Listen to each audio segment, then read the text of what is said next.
আমি এর আগে আপনাদের যতগুলো ভিডিওতে সমুদ্রকে দেখিয়েছি, এক একটা ভিডিওতে সমুদ্র তার এক এক রকম রূপ দেখিয়েছিল। তো এখন যে জায়গায় আমি দাঁড়িয়ে আছি এটা আটলান্টিক মহাসাগরের মাঝামাঝি একটা জায়গায়। তো আটলান্টিক মহাসাগরের এই জায়গায় সমুদ্রের এখন আমরা যে রূপটা দেখছি, আমরা লাস্ট 2 দিন সাইক্লোন পার করে এখানে চলে এসেছি। তো একটু আগে, আধা ঘন্টা 1 ঘন্টা আগে সমুদ্রে এই যে পানির অবস্থাগুলো দেখছেন, এত বেশি শান্ত ছিল ভাই, মনে হচ্ছে যে মধু যে যদি এক জায়গায় রাখা হয় তাহলে যেমন সেটা একবারে ঘন ভারী হয়ে এক জায়গায় থাকবে, কোনো এরকম আপনি যে পানির যে মুভমেন্টগুলো দেখছেন, এই যে ছোটো ছোটো ছোটো উঁচু আঁকা বাঁকা যে জিনিসগুলো, এইগুলো যেহেতু থাকার কথা না, ঠিক পানিকে ওরকমই মনে হচ্ছিল।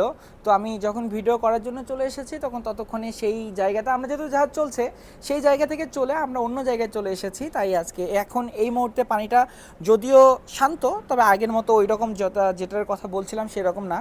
আস্তে আস্তে পানির যে মোশনটা চেঞ্জ হচ্ছে সেটা কীভাবে বুঝবো আমি আপনাদের একটু দেখাই। এই যে দেখেন, দূরে আস্তে আস্তে ঢেউ দেখা যাচ্ছে। এদিকে আপনি যত দূরে তাকাবেন এদিকে কিন্তু ঢেউ নাই, কিন্তু ওই যে ওইখানে আস্তে আস্তে ঢেউগুলোকে যে দেখা যাচ্ছে, এটা কিন্তু আস্তে আস্তে প্রেশারটা বাড়ছে। এটার অনেক এনভায়রনমেন্টাল ব্যাপার স্যাপার আছে, যেগুলোর জন্য ধরেন আবহাওয়া কীরকম হবে, ঝড় হওয়ার সম্ভাবনা আছে কিনা, ঘনত্ব কীরকম, জলীয় বাষ্পের পরিমাণ কীরকম, বাতাস কোন দিক থেকে কোন দিকে ফ্লো করছে। তো এরকম অনেক কিছু ব্যাপার স্যাপার থাকে, যার জন্য পানির যে মোশনটা এটা কখনো একদম শান্ত থাকে, কখনো ঢেউ অনেক বেশি থাকে, কখনো এক জায়গা থেকে আরেক জায়গায় চলে যায়।